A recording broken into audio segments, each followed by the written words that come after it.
怎么就为累了？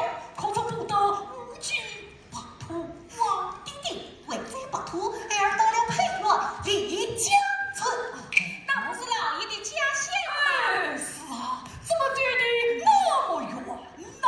在那金代边上有一妇人风雪淡水，十分可怜。淡水中的本是暖人的时节，她丈夫到哪里去了？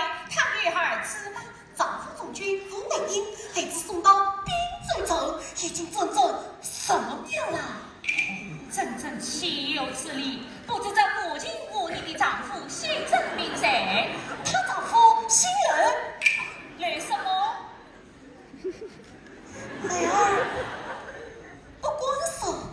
哦，你父帅呀，最恨那种亡门违逆之徒，定要查明他的底细，即便是个当官的，也要严惩不得。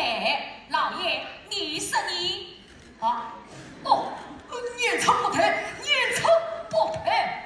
儿啊，你大胆讲，她丈夫叫刘知远，吕子远。与父帅同名同姓。对，这世上懂名懂姓的人多得很呐！啊，老爷，我儿腹中急了，你先去北京点醒来。啊，儿啊，为娘为你去北京点戏，你与父帅嬉戏到嘞。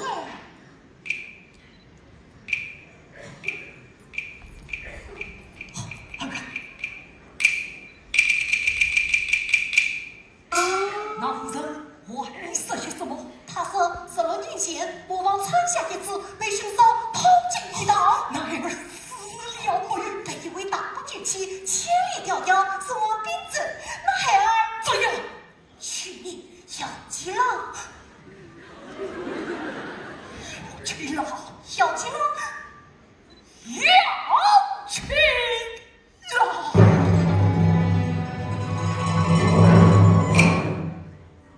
可怜那夫人13岁也被母4年间盼望丈夫。